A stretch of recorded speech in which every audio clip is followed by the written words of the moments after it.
Jemaat yang terkasih dalam Tuhan, liturgi Minggu Biasa ke-11 hari Minggu Kliwon tanggal 18 Juli 2021 dengan tema Yesus Kristus Damai Sejahtera Kita. Jemaat yang terkasih dalam Tuhan, selamat berjumpa lagi dalam peribadahan secara daring pada saat ini. Semoga kita dalam kondisi sehat dan juga makin dipulihkan dalam masa perawatan, baik di rumah maupun di rumah sakit. Pada saat ini, kami terus menyampaikan dukungan pada tenaga kesehatan dimanapun. Semoga diberi kesehatan dan kesabaran dalam masa pandemi saat ini. Dan kita juga semakin disiplin dalam protokol kesehatan di setiap aktivitas dengan tetap menjaga akal sehat kita jernih supaya tidak tersesat dalam kabar yang menyesatkan di media sosial. Akal sehat yang jernih memampukan kita menyaring hal yang membangun atau bahkan merusak bagi diri dan sebelum membagikan. Dan kita hari ini akan belajar antara akal sehat dan iman dengan baik, karena hal itu bagian penting kita menemukan damai sejahteranya. Mari kita datang padanya dengan penyesalan akan keberdosaan kita dalam pujian Kidung Jemaat 29 bait pertama sampai ketiga di muka Tuhan Yesus.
Ibadah di Minggu Biasa ke-11 ini kita letakkan dalam pengakuan kepada Allah Bapa, Putra, dan Roh Kudus.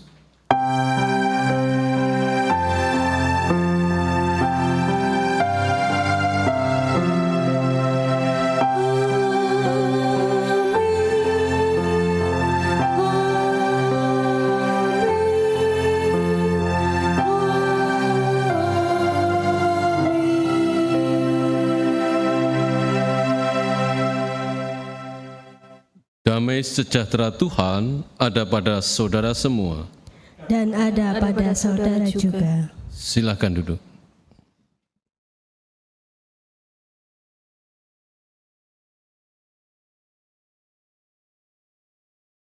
Seringkali kita mempertentangkan antara iman dan akal budi, atau bahkan akal budi tidak berhubungan dengan keagamaan dan ibadah ataupun kerohanian kita. Padahal akal budi adalah bagian dari cinta kita pada Tuhan, dan hal itu hal yang utama. Injil Markus 12 ayat 30. Kasihanilah Tuhan Allahmu dengan segenap hatimu dan dengan jiwamu dan dengan segenap akal budimu dan dengan segenap kekuatanmu. Nah, dengan demikian jangan lagi kita menganggap akal budi lebih rendah dari iman, tetapi pergunakan bersama-sama dalam kehidupan kerohanian kita, sehingga kita akan menemukan damai sejahtera sesungguhnya darinya. Mari kita masuk ke dalam penghayatan akan firman Tuhan dan ibadah ini dalam pujian Kidung Jemaat 401 baik yang pertama dan yang kedua.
Dan bersama-sama kita akan mendengarkan firman Tuhan pada hari ini, dan kita mempersiapkan hati kita dalam doa saya hantarkan. Kami akan mendengarkan sabda-Mu, maka berfirmanlah, kami siap untuk mendengarnya. Di dalam Kristus Yesus. Amin. Bacaan leksonari pada hari ini di minggu biasa yang ke-11 ini diambil dari Injil Markus pasal 6 ayat 30 sampai dengan 34, dilanjutkan dengan ayat yang ke-53 sampai dengan yang ke-56, merupakan perikop yang berbeda. Perikop Yesus memberi makan 5.000 orang dan Yesus menyembuhkan orang-orang sakit di Genesaret. Mari kita bersama-sama mendengarkan sabda Tuhan. Kemudian rasul-rasul itu kembali berkumpul dengan Yesus dan memberitahukan kepadanya semua yang mereka kerjakan dan ajarkan. Lalu ia berkata kepada mereka, marilah ke tempat yang sunyi supaya kita sendirian dan beristirahatlah seketika. Sebab memang begitu banyaknya orang yang datang dan pergi sehingga makan pun mereka tidak sempat. Maka berangkatlah mereka untuk mengasingkan diri dengan perahu ke tempat yang sunyi. Tetapi pada waktu mereka bertolak, banyak orang melihat mereka dan mengetahui tujuan mereka. Dengan mengambil jalan darat, segeralah datang orang dari semua kota ke tempat itu sehingga mendahului mereka. Ketika Yesus mendarat, ia melihat sejumlah besar orang banyak, maka tergeraklah hatinya oleh belas kasihan pada mereka. Karena mereka seperti domba yang tidak mempunyai gembala, lalu mulailah ia mengajarkan banyak hal kepada mereka. Setibanya di seberang, Yesus dan murid-muridnya mendarat di Genesaret dan berlabuh di situ. Ketika mereka keluar dari perahu, orang segera mengenal Yesus. Maka berlari-larilah mereka ke seluruh daerah itu dan mulai mengusung orang-orang sakit di atas tilamnya kepada Yesus. Di mana saja kabarnya ia berada, kemanapun ia pergi, ke desa-desa, ke kota-kota, atau ke kampung-kampung, orang meletakkan orang sakit di pasar dan memohon kepadanya, supaya mereka diperkenankan hanya menjamah jumbai jubahnya saja, dan semua orang yang menjamahnya menjadi sembuh. Demikianlah sabda Tuhan. Jemaat yang dikasihi oleh Tuhan, seringkali beberapa di antara kita dan kita sering juga menyaksikan dalam kehidupan kita sehari-hari bahwa anggapan pelayanan dan kerja merupakan segalanya, sehingga seringkali melalaikan makan dan istirahat. Pada akhirnya kita akan merasa lelah dan jatuh sakit. Padahal kita sudah 100% untuk Tuhan dan beriman kepada Tuhan agar terhindar dari sakit penyakit karena perlindungannya.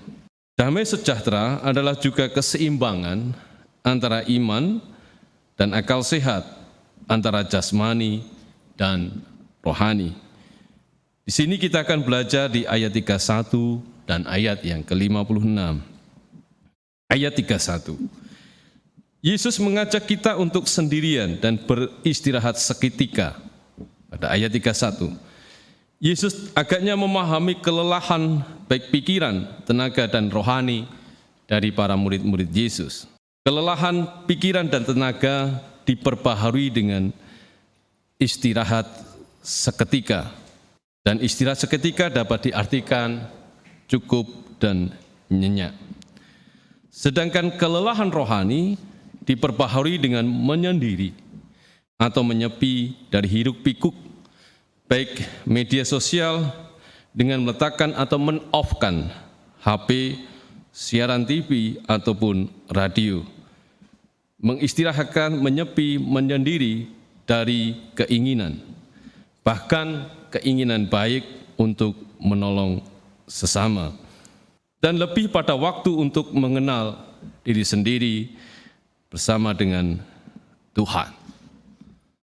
Dan ternyata hal ini tidak mudah. Saat isoman atau di rumah saja di masa-masa PPKM darurat, kita kebanyakan sudah tidak betah. Cepat bosan, lelah, panik, capek, bahkan tidak terbiasa dengan kondisi seperti ini. Hal ini sama juga ketika kita diminta oleh dokter, diminta oleh tenaga medis untuk beristirahat beberapa waktu karena sakit yang menghinggapi kita. Kenapa hal ini bisa terjadi? Karena akal sehat kita tidak berfungsi dengan baik, lebih mementingkan keinginan dan emosi, sehingga kita tidak menjadi orang yang tidak sabar, mudah marah pada keadaan diri dan keadaan orang lain. Di sini Yesus mengajak kita untuk lebih banyak meluangkan waktu sendiri untuk mengenal siapa aku dan bagaimana aku, dan juga untuk lebih mengenal Tuhan lebih baik. Demikian juga istirahat yang cukup, karena tubuh ini kalau dipaksa terus bekerja, maka pada saatnya tubuh ini akan rusak secara perlahan. Sama seperti mesin motor, ketika tidak pernah diistirahatkan, maka tentu ada bagian onderdil dari motor itu yang semakin aus. Jadi jangan pernah, kadang kita sering menyalahkan Tuhan dan meminta Tuhan untuk segera menyembuhkan sakit kita. Sakit adalah peringatan bahwa kita sudah memperlakukan tubuh kita dengan tidak benar. Tubuh ini adalah ciptaan Tuhan terbaik, maka rawat dan perlakukanlah dengan benar. Dan disinilah akal sehat berperan tentang pengetahuan akan anatomi tubuh, bagian-bagian tubuh mana yang tidak pernah beristirahat atau melakukan kerja setiap hari dan sepanjang waktu, dan bagian-bagian tubuh mana yang perlu diistirahatkan. Inilah fungsi dari akal sehat kita. Ayat ini juga berbicara bahwa mereka tidak sempat makan. Agaknya cerita ini ingin mengajak kita untuk makan dengan teratur, baik itu pola makan maupun asupan makanan. Karena bisa saja di masa-masa yang akan datang, ketika tubuh kita jatuh sakit, itu sebenarnya bermula dari asupan dan pola makan kita. Lalu kita belajar di perikop tentang Yesus menyembuhkan orang-orang sakit di Genesaret. Orang banyak memintanya hanya untuk menyentuh jumbai jubahnya supaya sembuh. Disinilah iman mereka bekerja. Tanpa disentuh oleh tangannya atau fisiknya, mereka menjadi sembuh.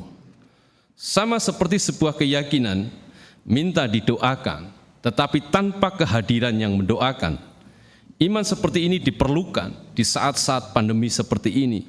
Tanpa kehadiran bersama, tanpa perjumpaan fisik, tanpa salaman, Tuhan tetap memberikan berkat.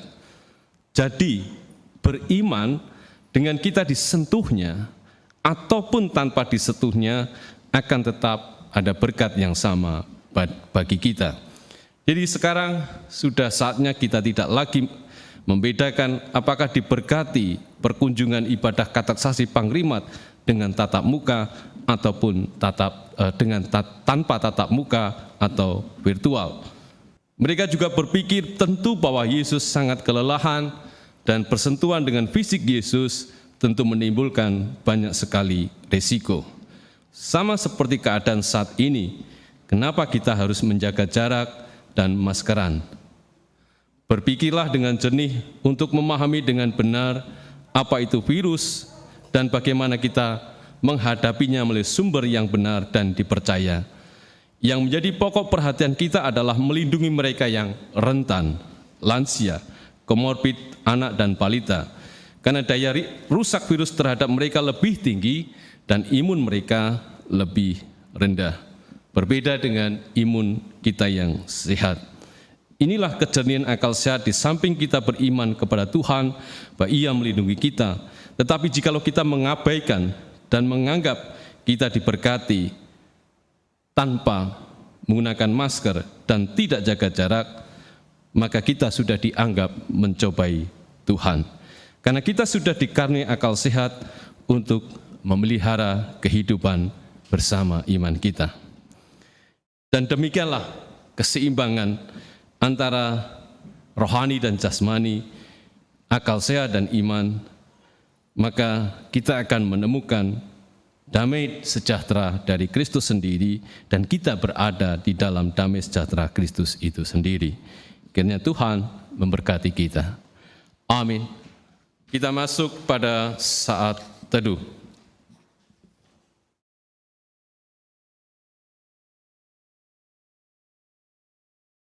Saat teduh selesai, kita berdoa. Bapa di surga, di saat-saat seperti ini, biarlah kami terus berproses untuk mencari kehendak-Mu. Di tengah-tengah sekian banyak doa yang naik di hadapan-Mu, di berbagai umat beragama dan kepercayaan, yang terus memohon untuk Engkau pulihkan negeri ini, Engkau pulihkan bumi ini, dari keadaan yang seperti ini. Kami sudah lelah dengan kejadian-kejadian yang sudah dan akan dialami.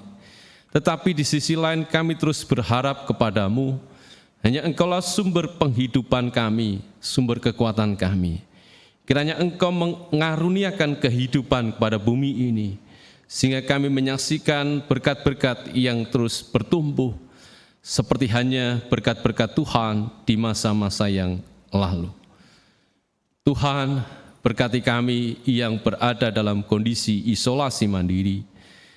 Berkati kami yang saat ini harus dirawat di rumah sakit karena kebutuhan oksigen.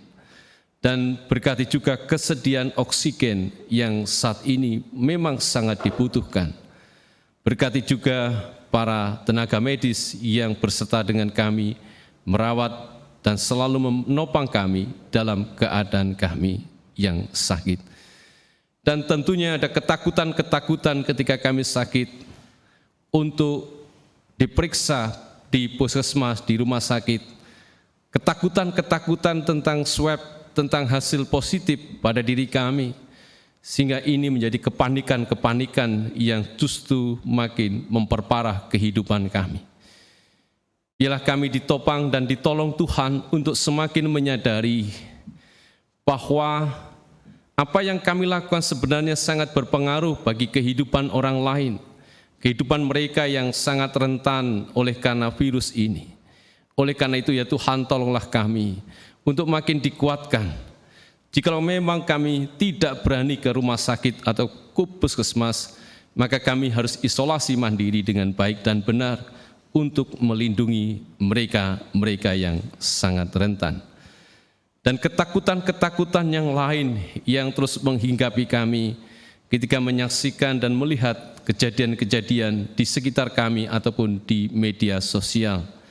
Kiranya Tuhan menolong kami untuk memberikan roh keberanian, roh kedamaian, mengatasi kepanikan, kekhawatiran, cemas kami yang terus menghinggapi kami semua. Terima kasih ya Tuhan, Engkau pulihkan bangsa kami, Engkau pulihkan bumi ini, Engkau pulihkan diri kami. Kami berseru, kami berdoa di dalam Kristus Yesus, Tuhan dan Juru Selamat kami. Amin.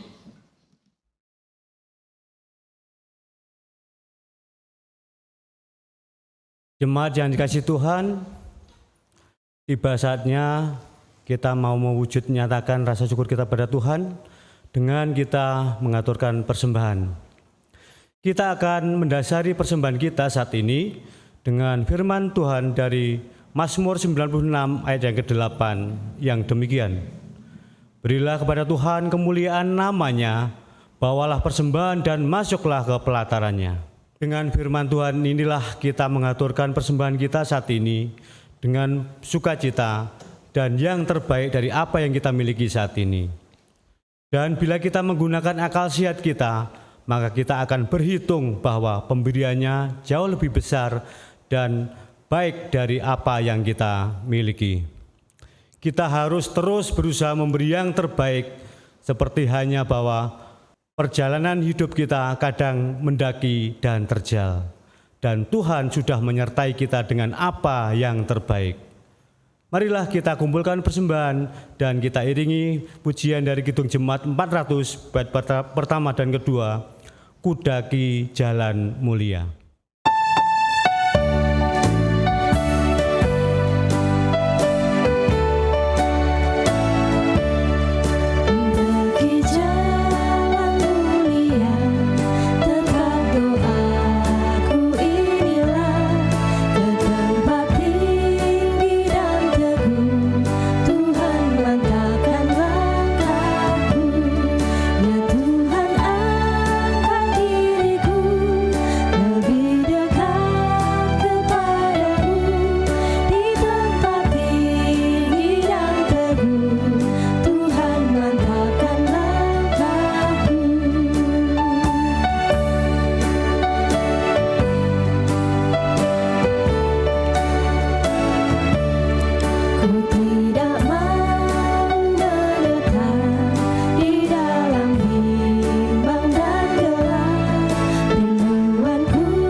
Kita berdoa. Ya Tuhan, hanya kepadamu kami terus memohon di saat seperti ini. Biarlah dengan pikiran yang jernih kami menghadapi keadaan supaya tidak timbul kecemasan dan kepanikan yang berlebihan. Ada hal-hal yang baik pula di saat-saat seperti ini, tinggal bagaimana kami mencari dan mengolahnya, termasuk tentang kesehatan, sakit, rezeki, dan pendidikan anak-anak kami. Tolonglah kami ya Tuhan. Terima kasih untuk semuanya dan juga pengampunan yang selalu tersedia dalam hidup kami. Kami akan berdoa seperti yang Engkau ajarkan. Doa Bapa kami secara bersama-sama kami haturkan. Bapa kami yang di surga, dikuduskanlah nama-Mu, datanglah kerajaan-Mu, jadilah kehendak-Mu di bumi seperti surga. Berikanlah kami pada hari ini makanan kami yang cukupnya, dan ampunilah kami akan kesalahan kami, seperti kami juga mengampuni orang yang bersalah pada kami. Dan janganlah membawa kami dalam pencobaan, tetapi lepaskanlah kami daripada yang jahat. Karena Engkau-lah yang mempunyai kerajaan dan kuasa dan kemuliaan sampai selama-lamanya. Amin.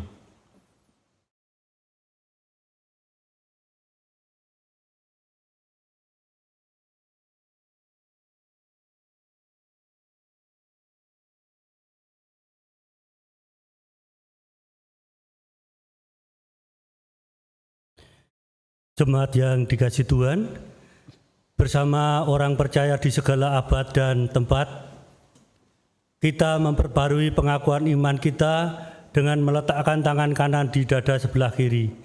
Kita bangkit berdiri. Aku percaya kepada Allah Bapa yang Maha Kuasa, Khalik langit dan bumi, dan kepada Yesus Kristus, Anaknya yang tunggal Tuhan kita, yang dikandung daripada Roh Kudus, lahir dari anak darah Maria, yang menderita di bawah pemerintahan Pontius Pilatus, disalibkan, mati dan dikuburkan, turun ke dalam kerajaan maut. Pada hari yang ketiga, bangkit pula dari antara orang mati, naik ke surga, duduk di sebelah kanan Allah Bapa yang Maha Kuasa, dan akan datang dari sana untuk menghakimi orang yang hidup dan yang mati. Aku percaya kepada Roh Kudus, gereja yang kudus dan am, persekutuan orang kudus, pengampunan dosa, kebangkitan daging, dan hidup yang kekal.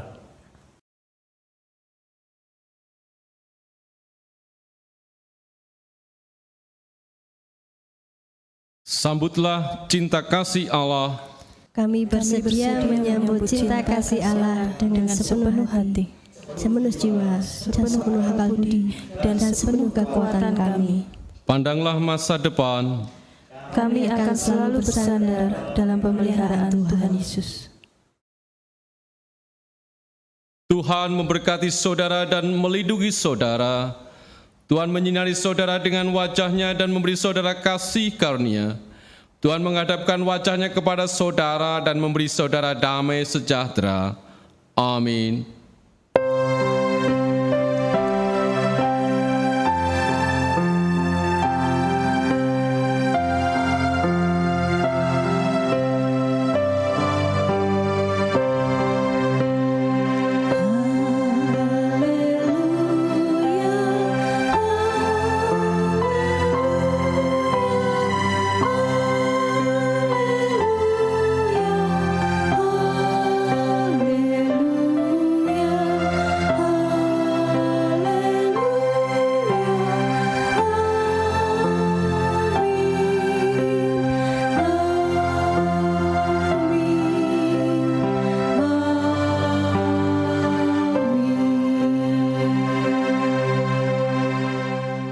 Ibadah ini berakhir dan kita akan kembali dalam kehidupan kita bersama-sama dengan tetap memerlukan juru selamat di setiap waktu dan sepanjang hayat. Kuperlukan juru selamat, Kidung Jemaat 402, 1 dan 2.